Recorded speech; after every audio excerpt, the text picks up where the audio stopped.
waboansam na no masamufu aso mu a ye de to amasowa enimoniwa ewo monyumam mo afiafiem ene baabia na secure kase ba efiri SOMPA 106.5 FM nkran no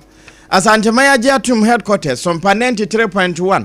enam ho ehwe adabraka ayiko 100.9 so fa ewa Asantema mu edema adasa ya wom potem ho nyina da Adamfo pa radio France abrochima mu Paris wonom nso topeten Macron ne dom womanya esomfa so saa kase bokro na live ewo bono mantam na hinkro sunwane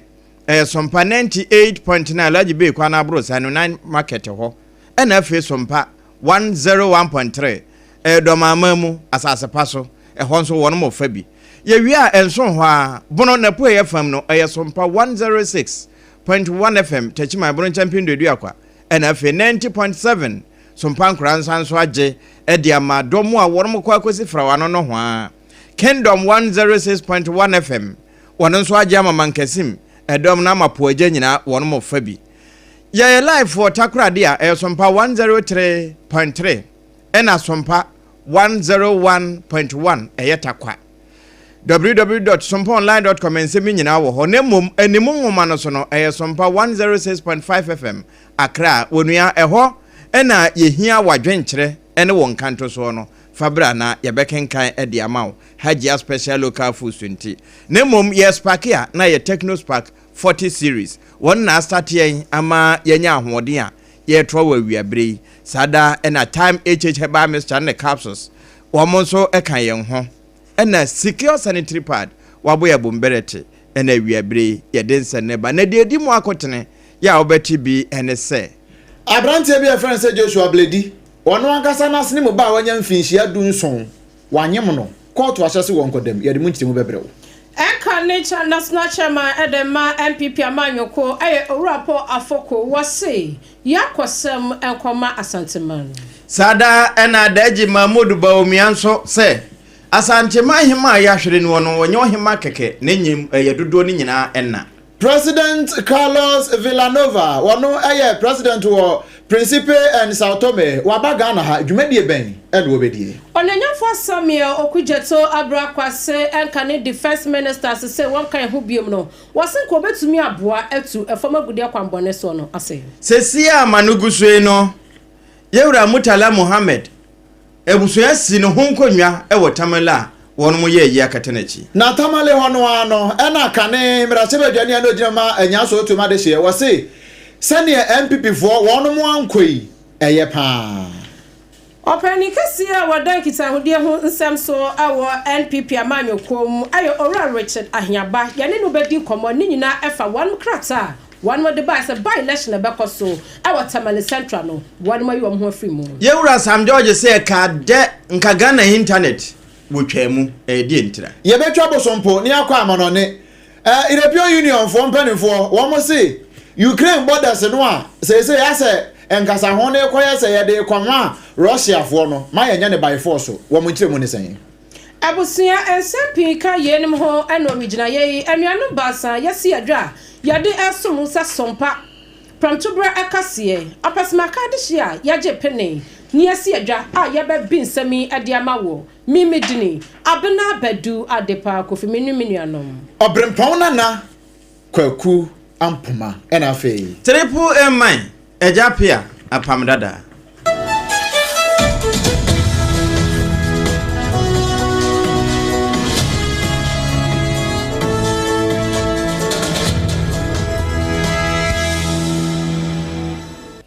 Yesha kase no ase ede amawo na kwabenya circuit court ene wona kwa asetena wona koya asam no eyetiawa nanso enya asam wo ya asam wo dasa ene se court no kire se abrantie bi a ye frɛ no se Joshua Bledi wanya mfinhia no aduonum enwotwe 58 years ene wabobra wanyini akaketu abi na nkoya ban adwuma ani na nko pension na papa yi woye dansini Mason ana ono wankasa na sene moba akoda wanya mfinhia dunson wabɔ no tɔdwe kyerɛ wabɔ no anyima akoda no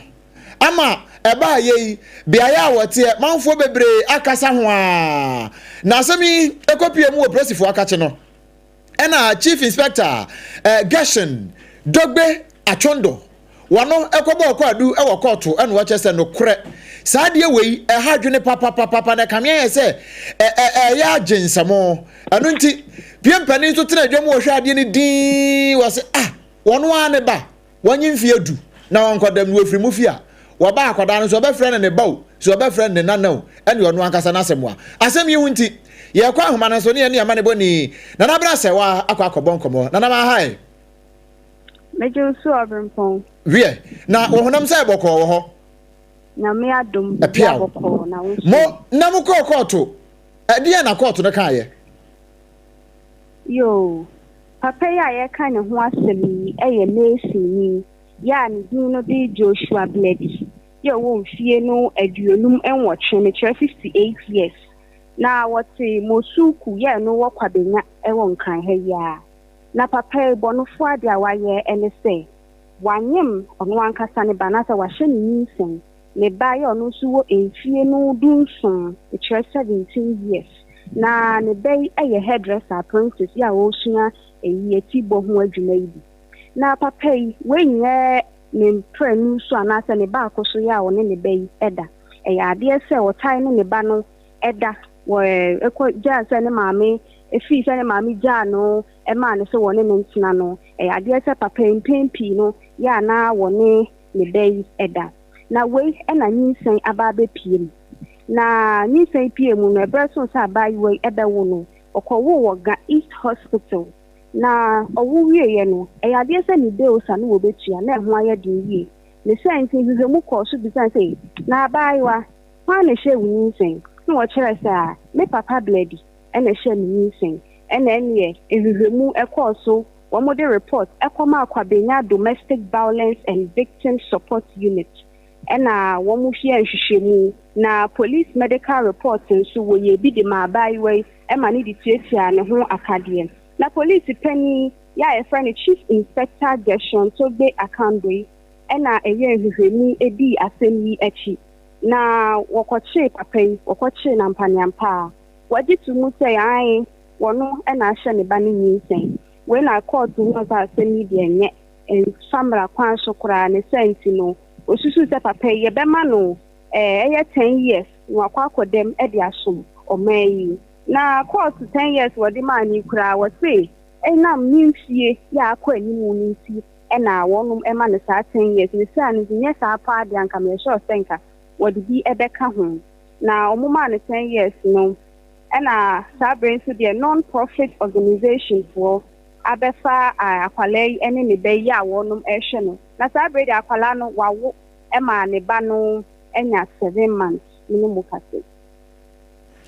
nana mo ne kasa mo ni adwuma nso wa ya de pa bo adwuma koso a na fo ani di koto nsem na chin kakra se ya na ne bepie mu ababia no na odi abeso ya busun ya mane boni na abena se wa na ye ne bo community abrante e friend se Joshua na watwe ba konim ne de e kamia ye se o my Ghana yente ensem a ede ensem a yati nyina eti sunumu etwetwe aso na de eba ye nyina echi no be se ya wada no ana na nenam ese upiemu ewo asante emamu a asante hema emese okwakura nanso no na sansan panifo ensi ni kusunti na yentimi enka bi na upiemu ewo eye menhia ahemfia anura ana nhyiemudie kese ekwaso na ye Asanteman council meeting na otikru ni brawe ngoma so otumfo osetutu ababiu ana tonsa efre na dehia wode wodem hyiaye na efirimu eba ye ne se Asante hema wokwakura ne bre asom na edin ya no otiase na agya na nkunwa dini a na eda ne so na obia enim no na nakonadu yi adom ya wotoso emiensa Nana himanya mfinhyia no aduokono enwotwe 98 na ebra asemi empanifo eda ne badwasere de saa no adehia kukudam ya wanom wa Ghana hafe wanom wa monone ana de yakosem ekoma abusua na enkane national chairman adema MPP amanyuko ayo orapo afoku wano so ade yakosem sonko ade akwama Asanteman na ekankan Asante hene otukuru ni brawe ngoma so tumfo se tutu ababio wase wa ma ohempopra yakopa ene ebusua nyina na wo se wakai pa se ebra wonu ankasa ne papa eto ase eyo owura po afoko ne papa to ase e wo sandema no otufu se tutu ababio asante hene nyamekase wotu na nam nsini pa fira asante memu ebepie mu e wo sandema Emma one basha no ewo upper east region Emma one mo kra ne papa echi wasisa de yi a wahim popra yi eso na ni ye pa na wasi wo hwemu a na na kunadu asanteman ehema sesei wakwa na nanu wo wakura yi wasi otumfo sesei ni sister na nka waka no afei na busuani ankasa eno no na sedi asante hema ekọ na kura yi na sedi wo hwa eye otumfo se tutu ababio ni nuam ni papa na ekọ yi anka wono kwa na aka asase isuo no echesi we die eye brom yenu pa na obama wo ade ahyenani na omani demini fadue wama empanimfo yakọ duani amade hunu opani ensem nyina no wode baya eye yakonsem orapo afoko yadane achiri ede asomo ene yamade hye ne nyina yakọ sede ya sompa yakọ ekano no na enye yewra Paul afoko nko ene de yakọ ama asanteman edi miama oponso ene oyoko ade hibusua no na mom adaji Mahmud Belbel Baomia doctor wono nso ede biakọ ya meka sei ukọwiase nyina pakese no ene mongoma no so a watwero bi dia kwa akoto nti o join e wo SOMPA 106.5 FM Accra eno ubehunu nsema watwero ye no nyina afi YouTube mpo na abekọ e wo SOMPA FM live nso a eno nso wunya ena Dr. Alhaji Mahmud Baomia echese wede ya ayro hosem ya ato asantema nyina nti ya akokese nkoma otumfo setu a wotoso mienu wopemso wone asantema kansere no enye wono monko ene oyokwa ade hibusua ni nyina na de obetimi aka afa na ma kunadu yi adom ya otoso miensa ehone se waye obi a ye ka nemudi a ekura no honhom mo ye ne eye ne dia abodwochare wo papa na enye se ne wo ye hemanko na mom na wo ye dodo ni nyina ena wono Adaji Mahmud Baomia sade wote ene sade wosi wa abotre no wojeje ensem bi no emfa ho ne ojammom nsem bi a utime gemene ne nyina no saa gemene mame ene de saasu ene ban no ewura no na wo fa we so na fe wa ma asantema nyina yakọ no waka kire wo no se nana amakunadu mahema demiri fadue asantema demiri fadue oyoko ade hibusua ne nyina so wo no nkafra na wo mo enhyeden eno ye nsem a Adaji Mahmud Baomia so ede akwama asanteman na yetoa ensem no so awrahosem no a emu echina ene na awotwe ena brichi kase ebo wo man Ghana bra na nipa nwotwe ya wo nyina afira ban mu miensan ya sojafo na emu enum nso efira ban mu ni amajoko NDC mu wo mukodi oman ne ho dwuma brichi kase ebo ye ewo adanse akrofuom ama nam so ama besinei woman ne gusu edi awreho eno nam so ama amama ahodo bebre ene nipa bebre no wo mugusu esu eboa woman Ghana se ne yasie no enye no esa no wo so omhwehweye nanso ekrabo akena wose abasa ni nyina mu no mampani ya wono ewo Sao Tome and Principe ya freno His Excellency Carlos Villanova wono so bedru Ghana ha sei na wabaye no wodnani akyeremu ewa abankase mu ya wone mpanifo ho nyina no nso no esu ebomu ho pa na nsa na wewura abankase mu kra no no ekita nhwire yi flowers ibi ya ceremonial garden ya mpanifo ebie ewa presidency no wodne de ekoto ho ma nipa nwatwi ya wono mato ya no wono ho ade wo nkwa atwa so de am wo man no wodne de ekoto ho wo kyesa no kra Sao Tome and Principe mining nyina no wo mu nyina ne o man Ghana esu abomu akyerɛ sɛ ne akoso no ɛyɛ yie pa wo firi wo pɛ ɛno de ne kyerɛ mu abankase mu a enwoma ya bia to ho sɛ book of condolence no ɔno so kɔkyerɛ obi ne ntwara agye baayɛ wo mu nyina kɔ yɛ kɔkyerɛ obi kyerɛ sɛ no korɛ ne asie no wo mu nyina ne o man ne di awerɛho no nti ne a wɔso mo so mo ka ɛde kyerɛ wo man no ɛde gye sɛ nipa nwɔtwe nyina akwan no wɔne akɔkyerɛ obi a wo ba Facebook ne so SOMPA 106.5 FM Accra SOMPA 106.5 FM Accra. Ubehunu say His Excellency Carlos Villanova. Wate wa watchro na asoja fo mienu bi gina ne nkyɛn na ɛno akyi no Chief of Staff nso gina hɔ bie. Foreign Affairs Minister wɔn nso ka ne ho ya wo mu nyina ɛhwɛ sɛ nneɛma nyina ɛbɛyɛ tɔɔte. Ne nyina mu no na wɔka kyerɛ busuafo nyina sɛ yɛn nyina yɛn hyɛ den sansa ne aba no. Ɛyɛ hyɛ den no a ɛne yɛbɛka. Abusia yegyinamu awo brichie ya ebo wo man na watwe ene yukwada ya sade ekoye no ekena na kyerese na watwe na osweni a wono na wohwe amanone ho nsam so ewo mayem ayo no nyafo Samuel Okujeto Abrakwa wane sompa kase atwetwe komo na yenkomo twetwe mu no ene odi tu dwa sei ya ne ya papa ose wo hye enkane defense minister owura omane buama sade na wote ene owura yi sade na ni suade hunu pa ewo kwan a yemfa so entu efoma gudi ankwabone so no yentu ase o mayem ose owura yi na nani eku sa adwuma ho pa wase nansam kura no hia ya na wone ne di nkomo no ase hye me no sade me tackle eya galamse pa no sade me di prime sojafo ya mo akọ forest mu afa wa mo sensase wa mo bebe nsuo no am yakopam wa mo nyina ye befua na oso wone ne di nkomo ampo no hu se ohwe amanfo frɛ me na nya asam ketwa wase hwe ko ya ebe kura efri constituency chairman bia ewo henehene afa wase hwe we kura efri henehene ho chairman ho secretary wase me fi wa mu nyina na me no manya kasa efoma gudi akwanbone so na ye garam se ne yetu ase enti no wase senka we pa se nyankopo afa ye kakra bi na nka bia owura ma ne boama etna awoye defense ministry no so che ya wase nka garam se yinke betu ase onanyafo Samuel Okujeto Abrakwa nsem. I had no doubt that Dr. Mane Boama will have solved this Galamsey crisis. Because he told me that, look, the military will be deployed, I'm deploying them, I'm getting calls, sometimes he will show you who is calling, and you can be national executive, regional executive, I'm not minding you. I am not going to, what we do in private is different from what we attend the public. No, we are afraid these troops are in harm's way, risking their lives, and then you want us to cut political deals. I won't be part of that. And he told President Mahama clearly, and President Mahama said, look, you have my full blessings, go all out, go ahead. You know, so that's why we don't talk about what he also suffered. And people like that are not always loved. And so wha enough time Russia bedwani kire mu se NDC wa mo flagship programs bi a wanam de aba en kan asya ya wanam ahya pomuden ho ensem so wase de wanam atu din Mahama case ni sei wase ye owura omane bu amane timupo enu sei enu kire mu. Do not know that a lot of the promises in the NDC manifesto when it comes to the health sector are his thoughts, and in my own tribute I have put out some of those, the free primary health care, the Mahama case. He postulated that, which was well received. He became a strong strategist for President Mahama throughout the opposition period from 2017 all the way to 2024. He's the first person to hold the combined position of IT director and elections director of the NDC, and the work he did, I mean, we worked closely as parliamentary candidates with him, and he's so thorough, his attention to detail, so meticulous, you know, to a fault. For somebody who is so careful about life, who is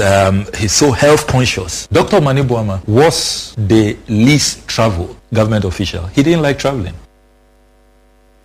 Openi okasa yeyi aye North Town emra shebedwani wano kra aye swania wa hwe amanone ho ansam so nyafo Samuel Okujeto Abrakwa ene yefiri yewro Okujeto Abrakwa de esu a sede na ano aban no bo ano ho ba se adehia wono mo efiri mu enam helicopter ekokonya nkwanhye ho no won be wo mo ahempon no ene eguso ema sesei yewra Alhaji Muniru Limina Mohammed wono ne de na nya duru so sede woye muslimini no na me kase no wono muguso na no na mampani John Dramani Mahama e de atoso se wono mo ma wogya wo mo akire nyina no wo mo bofoto e wo nwomasuam e de ata wono machi wo mo daache adesuamu na adoma aboa ama wo mo awere ho no eso ate na no achi no wono abrabo ankwanko ye basa. Because all of them were key champions. What we have to do is to work even harder in their memories, because all of them were key champions of the reset agenda that we are pursuing as a government. So the reset agenda must be successful in their memory so that their deaths would not have been in vain. It's a difficult calamity, because if you look at all those who died, they were at the prime of their lives and had so much responsibility. Children still in school, and some even with infants as young as 2 months. The pilot's child he has a child 2 months old, and these responsibilities what we have to take up to make sure that the absence of the parents does not adversely affect the innocent children. We'll do a state funeral on Friday the 15th for all of them, and at the funeral we will announce some program creating a fund that will assist with the education of their children. And so on Friday I'll announce the details of that, so that persons who want to contribute for the future of the children they've left behind would have the opportunity to do so. Enu ya mampeni John Dramani Mahama bra Alhaji Muniru Lumina Mohammed wonu mo kata na chira wogina ho ekasa no ene wode sa asemi ya to se wabue foto a ebeboa ema no adesua ne se ehunti wonso eka wakoma obetime aso asene bi na ewie no wo chese Alhaji Muniru ayeka na asemi ewom se wayi na so afo ne wonu mo ebe no pa ne nso wobeka se papa no wo ne personal assistant esanse wo frɛ no donko ahomadache kura wo besore ede yas toothpaste ene Pepsodent awoso nanum se sia tumirika na wa ba adwuma eno nso se na mampani kan no. My personal assistant, you could call Muniru at 1 a.m. in the night and tell him, Muniru, go to Yendi or go to Damango. He won't hesitate, he won't wait till morning. He will set off that same night and go and perform the errand that you have sent him to perform. When we were making appointments, his appointment was among the last, and people kept asking, why is it that Alhaji Limona is closer to you and you've not given him an appointment yet? And I told him, when you're sharing food in the house, you serve the strangers first before you serve the family members. So he should exercise patience. 2 weeks ago, we appointed him Deputy National Security Coordinator in charge of human security. And this was virtually his first public assignment, where he was selected to represent national security at the corporate, responsible and cooperative mining program. He was supposed to have gone by road, and he was not a person who liked to travel by air. But the information got to him late, and so he was told there was a helicopter going and there was space for him, and he boarded the helicopter, and that was to be his last journey. But like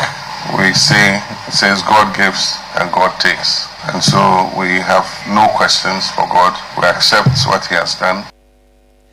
Mampeni John Dramani Mahama, His Excellency ena wakasa yei na eno bra wo kata pepe ye chi no wo chese wo kura be na wo twimienu ni a ye mani dibre enti die di kan kura wo da ne ho adi wo dom mu ena awra ho samete se akwa akosie wonye obi kura nka opa adu prefro nenso enam se nkra na nkontem na ye putupuru so enti na ye nyina akwa akosie na emu no bra asem no siye ene ofa ba bi amanfo fun so na wo mo hwe Jesus na wodi ahemfo ni hefo alu pre ansa na ekire kura nkra ne ba ma ye hunu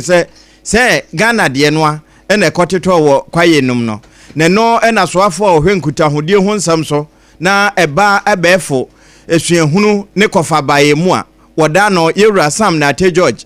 pram ningo ene na afamra hye bedwe ni no no so de ba beto so akese no kwasem ni bra asem ni siye ni se de na circulate wo fa ba bi obi ade ne start no e ka de nka internet Ghana de no kura wo twam nenso ye bribintira na yewura Sam na te George yase nyoma eda ni wura no ne yete no ete ase yi. When it comes to the coverage, generally it's been a mixed bag for me, and let me say a very big thank you to the telecom companies, MTN, Telecel and Airtel Tigo. When the incident happened, I mean, I was distraught, but we still had a responsibility to the state. I got a call with the videos that started circulating. The unfortunate situation is most of them were circulating on WhatsApp, and WhatsApp is a platform that is not controlled by any country. It's a private business. I was faced as Minister for Communications with two options. One was to shut down the internet in the country to prevent further spread of the videos. Because don't forget that at that time, you had not had government officially complete communications with the families. Government had not made a formal communication. You had some of the kids who are old enough being online. I was worried about the mental health of those kids and the spouses.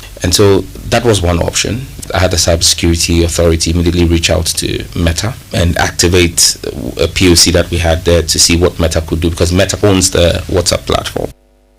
Yewra Sam na te George no was say amane bo se de esi ba ya na Ghana spread e wom se tekos no won bibia ye sharp e me contem na dollar man modern nam MCR 40 ne nam so breko a na abusua no kura abanya mo wo mamane nti e ka de ka ye internet no wodum no na internet si ebedum no si endum no se akonya ba ko abeda ho ewo Tamale Central abato mpesua no so eho ena na kane mrasebedwa ni ono so no kanipa ngotwe hu Mutala Muhammad no odi ni mrasebedwa no edema won na ba ye nrada ena osono kokroko amonyoko NPP wonde krata ba monte so kire se wonum no nyaade a Tamale Central abato no wobekwa kogina bie esan se ade no aba no eye won ya pa enempo ewo Ghana today so ye kirekire mu ye pa em wo kire se saade we die no kura ehun hia san NPP fo beko nano ena kane mrasebedwa ni di ma de hye ye wo anya so tuom Dr. Adamako Kisi wodi bia kan no chese sa decision no MPP fo eteki ye se Tamale Central won kono ade a ne kwan so a no na woni so mpaka se e bon komo no wo kire mu sei. It will not be necessarily because of death and trying to, as it is, because if that was the case, then we shouldn't also contest for Akwetia, because that one too is about death. Yeah, but the true reality, there's a seat that consistently has been for the NDC. Looking at the records of the last election, there's no doubt in my mind that it's one of those places that is going to be consistently green. For want of a better word, you choose your battles. And I think that the MPP invariably has decided to choose a battle, and not this one. This is, in very simple terms, capitulation. Fear is not what it is. Well, let me be as truthful. The numbers for specifically Tamale Central are not favorable. And I think that as a serious party, this one wouldn't be worth all the hassle related to contest. So I'm sure that it's for very good reason. Some places are very strong. I mean, so strong that anybody trying, unless they are super indigenous. We aye anya so tuem kane mrase bedwari na wo wie kura no se yema we ena ho we wi ase nyina hansard no yen twrongum sanka be ya by election say bi ba no a anka mayen contest ena we kura no omo so omo contest nye se bia omo ye obi favor o na emom eyawreho na aba bio say yen contest ya he wo free duamanyokuo mu na ba ya na duamanyokuo no won ye you obi foforo na akwa kogina wane. This is not a favor. This is pragmatic decision making. So it'll be, I think, childish. It'll be wrong. In fact, we have no interest in like doing it since we're leaving. But I think out of all of this, for me, is a future that matters. And certainly, I support an idea where the seats are left with the party for the 4 years, so that these hotly contested things, based on the current behavior of Ghanaians, and there's nothing wrong with our Ghanaian nature to an extent, but it is becoming a problem, and I'm looking at it from a security and the death of people at by-election and the near death of, a former minister of state at Ablekuma North. So if we want less incidents around by-elections, then no by-election through a bill. Enti senia ye bewie na afa bewie asekra na nipa bi nkwa akoda sane mu na ebinum aprepra na asan de o man sika ye boka se ya no beya ka ye ntie ne sa na ye nyimfiri ho ne no nam so ama oman no yetimi aboye ho ben ye wei aye Dixon Adamako Kisi doctor kane mrase bedwane de ma adehye wa anya so otuom Abusia ye jiremu awasa ensem krona mu MPP na a New Patriotic Party wanom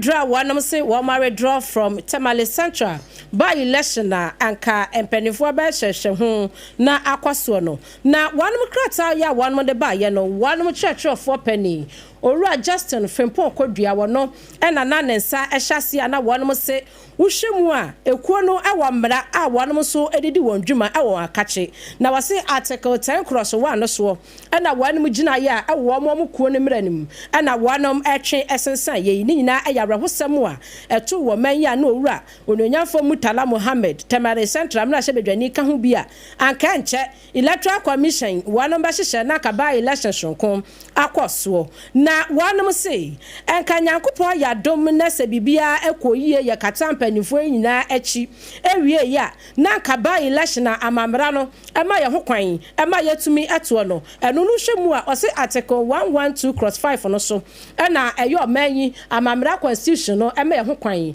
ema yetumi enso eto ba election ewo manyim na asemi ba ye yi a MPP wanum se wo ma withdraw ya General Secretary Owura Justin Frimpong Kodua JFK ensana na shakrata yasie yi ebinim ka se we dia wa yesro wa ya wanum suro enti na wanum withdraw wanum so hwemu a afimpinu ni aduonu na 2024 ebra Ghana course na nim ekwato aba ayi emrahye badwafo ene e mampani no NDC enya 52,263 ana MPP enya 16,647 enti hwemu a difference be 35,616 enti no hwa dia ne pa dia wanum ko ba election wanum anko amfa mo wa mo enunti anu o ma ya hurry up edi sakrata yi aba wanum kyerem so o ma withdraw yi enti no ebrepam no yabakọ homa ne so na ye no opani a wono oya National Communication Director edema MPP amanyoko no a twetwe sansami mu komo ebia besi se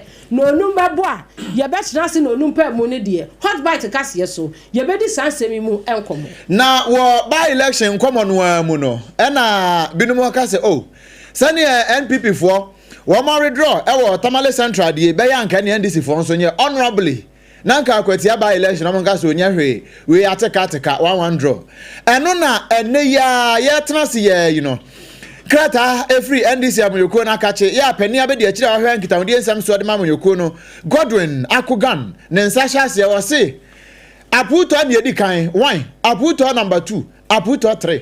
sa akwati aba election wo NDC for wo mbatu ho afiri mu lalai nyade a wone be yekura na wone ka edi akira Ghana fo nyina se sadi enhyehyɛ ne tie nra no saa na tie ene eye straight saa wo mo nyade amde fofoforo ebeba fa enkyempo ne mama ka che eye se MPP fo adadwene ho ahunu se Tamale Central abato no nyade a wone beto won anasa wone bekɔ won nkɔ a won de won gitum wone kwan so na emom se won NDC fo omaye om hyehye nyina wie so omkɔ akwati aba election na no nti we ka se ma withdraw Tamale Central de nti yenso yan withdraw akwati aba election de enya de a won be ne saa wei eye nkrata efri NDC amyoku akache ya pani anensa ehyase eye Godwin Akogan wono ena nensa ehyase nani wo akwatia ba election no ensensem na mu no empanifo bi so ekasa echemu election watch for ana wonom etoto sere mami jemensa ene ne empanifo a wonom ehwa abato ho nsam so wo mayim wonom so wo de omo sire wo mo ka kire empanifo se wohwemu a akwatia ba election no wonom tenase no wo mo de hye ebobo so me no ne de to so mienu 2nd September ana akwatia ba election no ebekoso na Owura Mark awusi ako ana afa Owura Jude Bama wanom aka womutama bomu a wanom gina election watcher no aka kire panifo senke be ya wohwemu a afi apema hankono aduokono amienu 1992 constitution no article 296 no eno etimi ma ye ho kwan ama se bia bibi esi anase bibi ankoyi a yetimi sesa every party bia ye pese yetimi eto abantinka be ya se areho sampa ato oman Ghana nyina no enka akwati ba election no enka wanom nto enfan da kakra enkankan se de eye Owura omane buama Dr. Kofika ne din ho watimi awus ewoyi a enti se na uhwemu a empanimfu a wanom ewo NDC amanyoko mu na wamo director of election pa and IT ene Owura yi na eba no eye IPAC se wanom nkwanhyiemu na omo kwadwendwene abato ayi adwumakuo no wo man mu a Owura yi sadia no contribute sadia no obuanti enka be yanka 2nd September na yebato ba election wakwatia no enka wamo tun hyada kakra na wamo ntimi mo ni Owura Dr. Mane bua mayiye na kwanu anso sebio so te Abraham kukumu a watumi afiri se Ghana for mamo anome yisifo mamo aneme na wano so nkaja wano so atimi abompaye pa ama bibia koso akrata yi every election watch akache ebai ene ya awachunua titru ni se wabu ne nsa mane honya wese enye yoyoyoyom secure sanitary pad eno ene kura ye mo wie ya secure kase yebo ye be edema wo se wunye ntwabra ana wasi wunyinta so a de beboaw na atimi ekuta wiye every heavy flow akọ shallow akọ no flow mu nyina no secure sanitary pad Ghana ha ya na ewe no ne bo na efo na wo pearl cotton wom na menta no so bebọ nkomo no ho ban ama nkomo na ye nkomode secure sanitary pad ya Mama Excellence Cosmetics na afa de akoma asanteman enu ye kwada so estate taxi station hwa SOMPA pharmacy dadem anasa edum PZ ho 0243862158 ahoma ya no wawoso na wone wo mo akasa oba woso no wawoso ne yie na ebedem ama nkomo na yeda Techno Spark 40 series na American fo ama obi bia titru no wa ade efe ye ofe no uhia Techno Spark 40 series ifrito nsomo a wafo etojemu a wafo ade na we ya American stylish a new baby in town said ye abefofo no beka no no enti ura ba bi etonfo anu wabusa na enon so na was soundproof a uti dedemu kra enkomo no utimete eti ne ye ne camera no ene eti wo de send message e kontem enti Facebook message no bo modern sa wonsa beka Techno Spark 40 series ne bi na udi adijuma kan hunu say ye time ne ye ye adjuma nti wo wi ana wabọ ni nyina tofa bere ne nti ne wapia de aba ye bekenkan de ama Hajia special local foods ntira na mom time herbal mixture atiri eduro afiafia eduro ohunam nyina ya wo ya eduro ebeje no no entontom ne yetie de uhia time mentwen yare ansa na adoma bo ho ban sa time no TIME 0244417669 eno eye time for womo ahoma na mamemfa nwuram ewo akrofrom mrasa badwani a wo ho Ewura Joseph Azuma ene wo se no kwasem ne de na no esi wa dansema mu ema birichie bo my Ghana nyina no se ye ka were hosem edikan wo na brabo mu a eno ene wo de beto so na ewie ye so kra no wo se mensoso ehonso kra emergency landing bikosi se nyanyame ne ba fie ntem na nkokọ afuo mo che ya nka ye sante asem foforo na ni nyina nananom mpaebo afi nyame nkrofo wo mo mpaebo ne nananom ahemfo na afi wonu ma kan bi ebem asase wuranom empaye ene ma ewieye no asomdwe ba ya adupre kota no otimi sankokosi na osi asomdwe mu na sankomoyi wone yense ntwure ne ba bedu ene die yenya emergency landing ba ewo bensoso ebi ana mpaebo na ekọ osuru ntia na nka ebi kura ka second one betima yede esi eyom say weather condition this time na enye normal nti yesere omo so omo aviation sector na say eye omo ready weather ni ye maye ti feel say sa weather we nye good for air traveler omo njai na ye maye no sebe yenya asundwe omo na nka akwa so kura so ya record accident bebre na say nti yesere obi bia o use afide di to kwan say so odu baabi na o he na say wanim kọ no edin a pe baabi gina say wo ye car kura na odu baabi na say wanim kọ edin a pe baabi gina wo fidie no eho aka pe baabi gina san se wo cha wo kwan mu a eye chen se unnu kra se wo cha wo kwan mu a eye chen se unnu kra ti kakra betima aka ne se be abusuan o maka eche yedim sa aban ye sra aban na yedim so be ye so president Mahama ne na aban ene Ghana nyina wo se ye ma eyere ne ma ye hye abusuanfo o mako no o manam se de be ya enkola o maja o machiri o manim so nya o motototo no mo som o man they died in the course of their duty at serving the country enti no mo ye heroes no eno mrasa badwani a wo akrofrom ewo adanse akrofrom district Honorable Joseph Azuma ene kasai na security analyst ya ono cry esan ye retired military officer Colonel Festus Abuaje wono so edna no ato nsem mu bi eno wa kire se no kure saadie ye mpanifo aka ho asem nyina binum kura mpo se o eba ye asodafo no mpani so ma won so wo nko rescue team no wo mo collate wo mo anu ntam eno so wo ntimi mo won so bo sanse wo hwe sene omanfo no de amanebo ne ba ye no a ebo obese no nkono apawo sima bese aduonum side ho ba bi no na ade na nya akwanhia da na enso ansampo no mo kura kwa akoduru ho no na ade no ne be ya ya awie na bio ansa na eba nkran amankranfo atie asoma anada adupre kwata se wonko wo koduru ye kura mpo kwan a wode befa so odi bedu ba bi ade ne si ye na nkasa no na eno nso akwa ebo achibidin eno nti so obi gina ba bi na wo ka agwu asodafo so se ba ye wono ankoduru ho ntam eno nti na ebi mpa adupre kwata no ne pass ne bi nkrofo mpo so se ayede ko siesie ye no a anya ne sa ho ne tie the news started filtering out. Remember, we are talking of 1,100 hours plus. So the General Officer Commanding, in addition to deploying the FOB to look for the plane in and around Obuasi, as a commanding officer of 4BN, to now deploy a search and rescue team. It's on record. The record that I have shows that the search and rescue team deployed by 4 Infantry Battalion got to the crash site by 1,400 hours. Now remember that the eyewitnesses who saw the plane crash saw it much earlier. Around 09:53-55, the plane had crashed. The locals who were in the forest had seen it. They had started moving to the crash site and had started taking away broken parts and so on, which are critical exhibits. So in this case, you cannot fault the security services because of distance. Indeed, compared to Atiwa, which took 3 days to find the crash site, this crash site was found the same day you and I were here when the coffins arrived in the night of the 6th. Unless maybe I'm confused.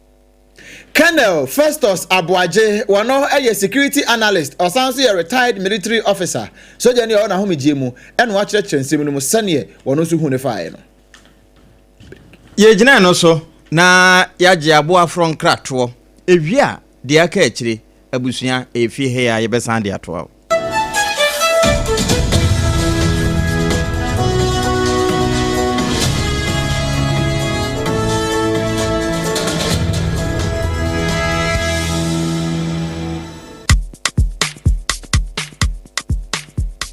Kweku minim se wa yeshe me kraman nane na so ebony show ho embaso mane hon sepeno Ebony condoms comes in different flavors and available in all pharmacies, chemical shops, over-the-counter shops, and pubs. For bulk purchases, contact 055-230-0075. Ebony condoms, Ghana's most pleasurable condoms. Make it worth it. We got peppermint, strawberry, vanilla, chocolate. We got peppermint, strawberry, vanilla, chocolate. It only the view means a condom. The condom mulia then it's not on, but double dose got as a condom. Endpoint Homeopathy Clinic. Ghana had the obi enim say your prostate. Na baby omutibi ye screening ema hu ni ye etu asia. Na e Endpoint Homeopathy Clinic. Anase e kidney, e liver problem. Wo fa baby e na adjujo. Na de fa ne premature ejaculation no a be ma bi a wo ne wodofo akwakwahia. Asa wo di ne ho agro. Asa wo tonte. Ene ye bra Endpoint Homeopathy Clinic na ye moa wo. E ma ne mema mo pa wo. E ye Endpoint Homeopathy Clinic. Wo mo da mufua. Yare bia infections bi ne wo ho. Anase bia wo hwa wo fa baby na adjujo. Kidney problem, prostate dear, a Endpoint Homeopathy Clinic. Kuma say, Ubehu Endpoint Homeopathy Clinic. Ewa Kronoma boy here. Ena Accra Hanso so dear, Womu Jinemu Ankasa. Ewa Spenters, Rebbe friend share signboard no. Who do now Busasa Wope Endpoint Homeopathy Clinic. Wobia Ebetro. For Endpoint, Ewa 0244-867068 and 027-4234-321. Endpoint Homeopathy Clinic. Womu Demufua. Make you spark anywhere you go. Oh. Ghana, are you ready to level up the vibe? Introducing the all-new Techno Spark 40 series, the phone that has got more power, more style, and more spark. Sleek and classy. Kaish! Big screen, check. Long battery life, check. Crystal clear AI for your next viral post, triple check. Super fast processor for all your gaming, streaming, snapping, slaying, and flexing. You can call it Slim Macho. The Spark 40 series is built for the bold, the trendy, the Gen Z, and the unstoppable you. Don't forget mommy and daddy you. Long-lasting battery techno is your plug. Rush now to any techno showroom or authorized dealer nationwide. Whether in the north, south, east, or west, we always have one for you. All at very affordable prices. What are you waiting for? The Techno Spark 40. Slimmer, faster, sparks everywhere. You can call us on 0303-980-205 or follow us on social media. Techno stop at nothing. Ewra, me pacho bra na me hwa de wo bag yi. Bra, aden, enen so biem. Hey, time heba me hye ya me ka se yi ba kwin, ani wayi me ensen. Bra, sanya time heba me hya, esia gyimi ni me fiefo enya de abako ebeso yen. We de udi se ofa ni nyina. Time heba me hya, me ka se me di one dance ya heaven ene de me kwa akopie. Enti se malaria, we draw ne time heba mixture. Enye enu nku o, de nanum ato a wontimi ani die no. Time heba mixture duro no ene ye ma wo. Oba a wafa afuro de wo ma akwada nofo. Ene akwada woni mfie dumienu entimi num aduro yi bi. Se obeto aduro yi bi anoma, hwe se wakọ hospital anase lab ama yehu se wo atridie malaria yi bi ansa. Se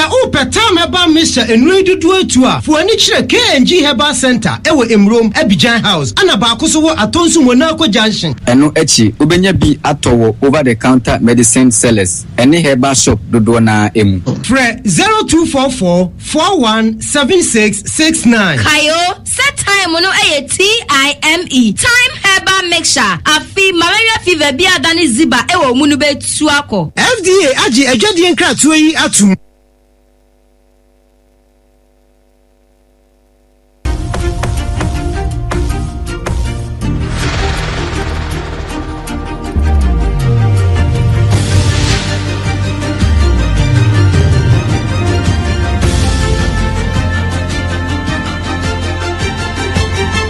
SOMPA TV Emma Aketiapa.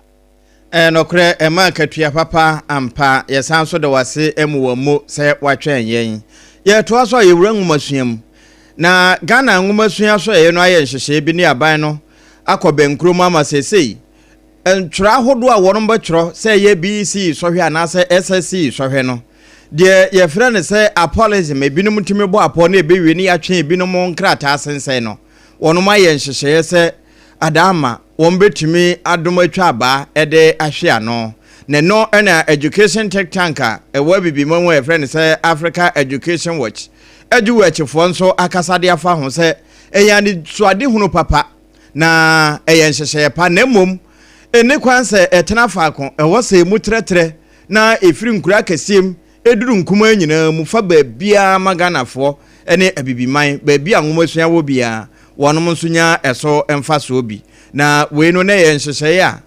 senior high school achachefom kabomuku no wo makandifo nyina kɔ obie na wo mode wonsa ekɔhyɛ ase de beye na wasi sohwe no ne ntworo mu ene sɛ wo matworo awie wo mo mark ne sɛ wo bewie amamuaye no aba monten nyina no bibia ebekɔtɔten ne no na yewura kofi asare wo kasa ede kyerɛ aban sɛ sabre yi a wo de ankora de asanso aka ho no won hwɛ na won tretrem ema enuru baabia na mfaso no obi anye mu fafafo. The first concern was that they suspected that WAEC was marking their candidates with a different marking scheme because they write the same mock exam and then they virtually dwarf the public school students in the district. When they write a BC, the results always, present the opposite picture. And then secondly, related to that, there was a different placement regime for private school candidates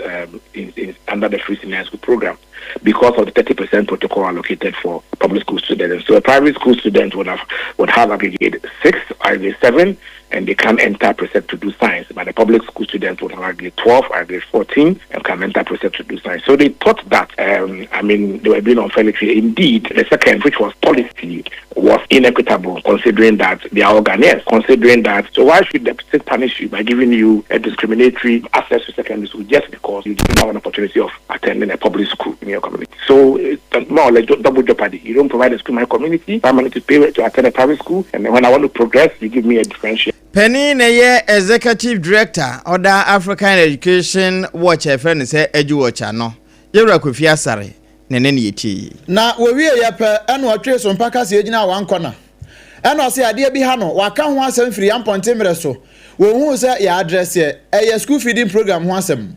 Na wotre se ebe ya aban wonhwe ne yie pa sanse wono mu adu wachefo no. Won e dika aka e de akere aban se sene school feeding ye ya no e wo mayi mu no. Enya de ebeboa enu nti be ya aban wonsesa ne nza no. So we've done a lot of work around SFPs, not only in Ghana, but we have always recommended to government that school feeding programs or SFPs cannot be a procurement activity while sustaining them. It is not the case. If you go to Brazil, you go to South Africa, other countries that have sustained SFPs since they were introduced through Tony Blair's NEPAD, you realize that it is a community-driven initiative and community participation is underlying, it is fundamental. And so in looking at our education system, if we say we are going to pay the same amount of money we spend on lunch, about 3 cities under free senior high school, going to pay the same money to basic schools, the education system will crash. But there is a need to also to extend school feeding to many communities. You go to Tatale Sangoli, for example, only about 15% of their schools are covered under the school feeding program. One of the poorest places in Ghana. Meanwhile, you come to the east here and the west, and you find that in some communities, only about 90% of the schools are already eating. So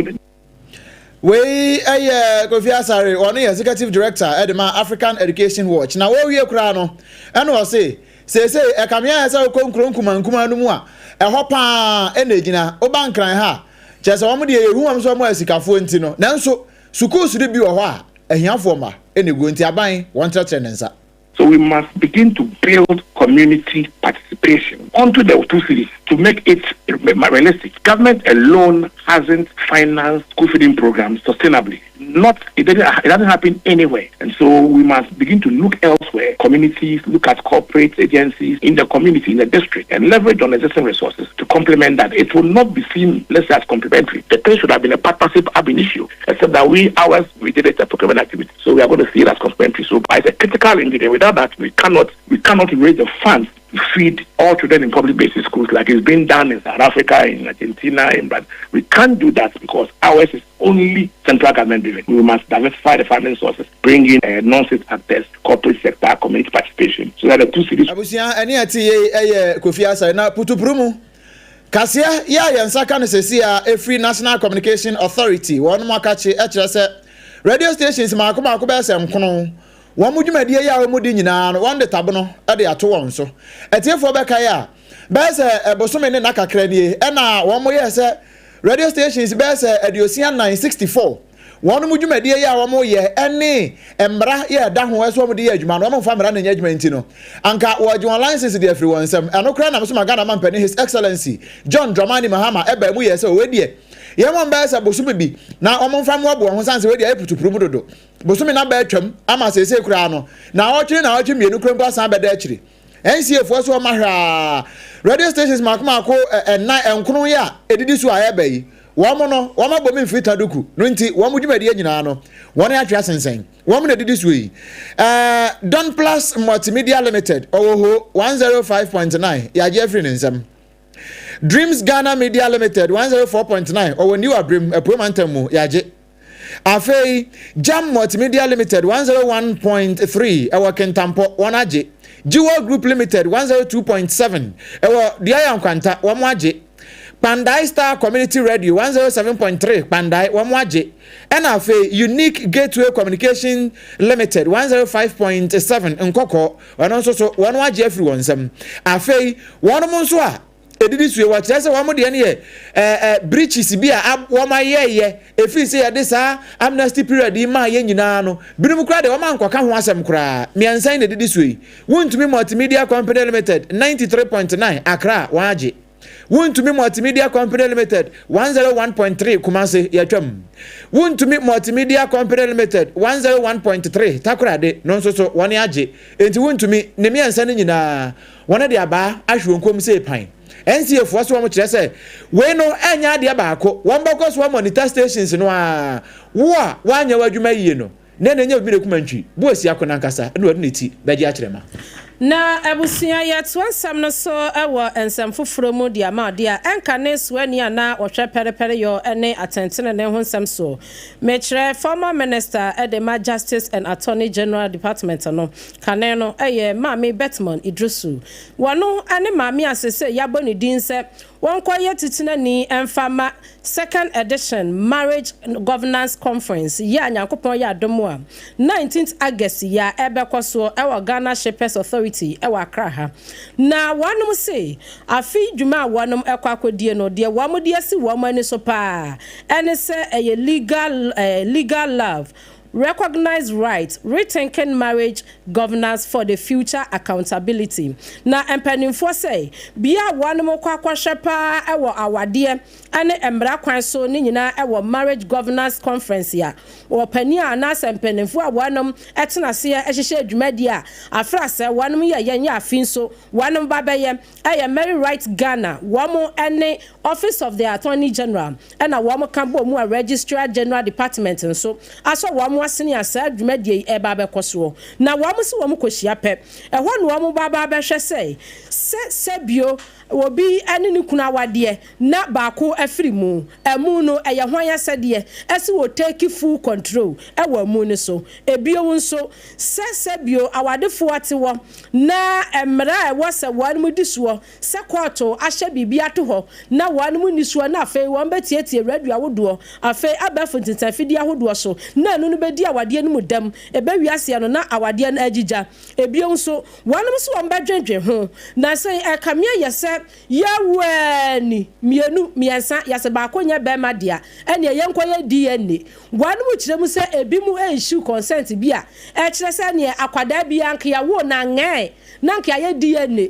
ni ahwese maami a wo no ye ne ba ana papa wo no ye ne ba eno so mpanimfo se wo mkohia wani behwem na wo mahu ne pomasibira papa sa akora ne yawo ne ngai asopiti wa ana sa ya sabia hwa ne ahwe se ne papa no ne ba no de ogina hwa wo betua bills no eye ne ba no na wo mkohia wo behwe ebie nso wonom se wo behwe se de be ya awade mu ankasa no awadefo no wonom betumi afamra kwan so se ebia wo bi pese ogya ne nyonko a enkoye fogire document na san wo se tesi eno so wonom kwa wo behwem ene enwoma pia wonom hwese awade mu no edi awadefo onya wonom kwa wo behwem na mami Betman Idrusu say wo ka kire institutions yahodo wo ka kire nananom atera konwa afei ensode afei mu amuka biewom ene wo bibia da sebio awade hu hia pa de dwumadie wonom to nsa edefrew marriage governance conference ebe kosos 19th August ya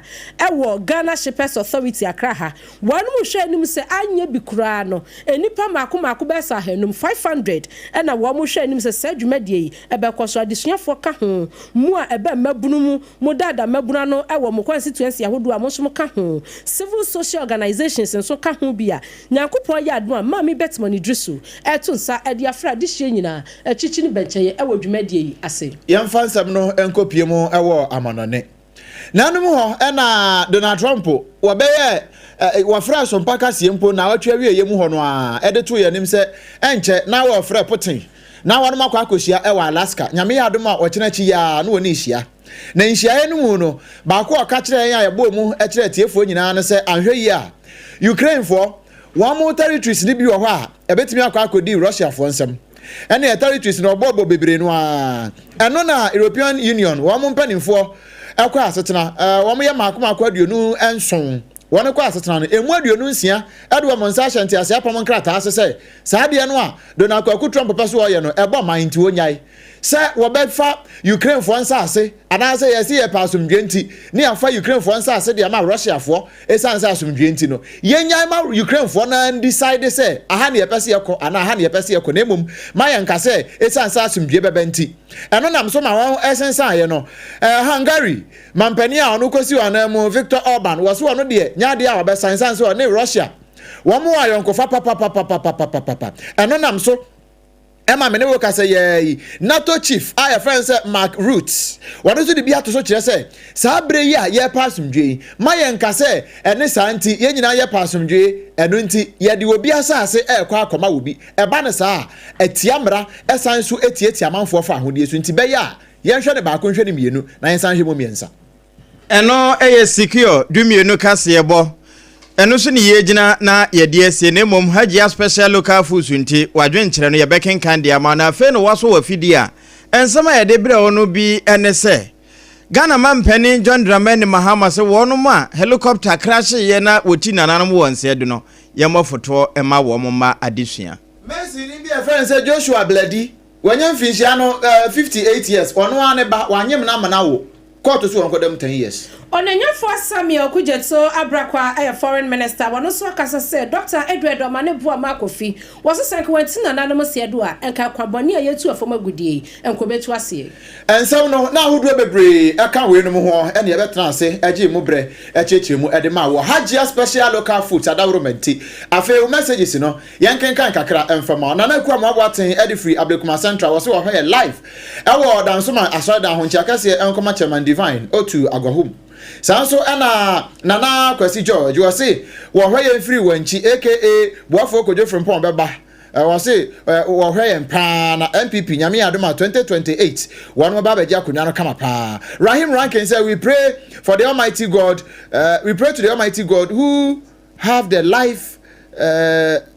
the life, strength, energy, and power to prevent us from bad ones. Nedia or de aba and on keke wakaswa. One also the biaba no watches and okre. Say. Sani anyama kono de anyama ya agent samopa e de ama ndc amjuko no nti say ye kompai bo so a ye mobi emfa emo na ebom ni nyina mu kire say Dr. Mahmoud Baumia obeba wasanso ma santema nyina ya akọ kakra wo de aba eno no Rahim Rank asamba bi mo say munkomonim na mo ye adwuma pa wono kakra wono so e de ba ye ewo ahase enso eno no akenkan fa to yan kan wie triple A ma ya japi APAM DADAA mene menuamo obrempong na kwaku ampoma ena afei abena bedu adepa kofi ebusia yedase yesode so mobro wasem eyobi asem eba wakwem sisia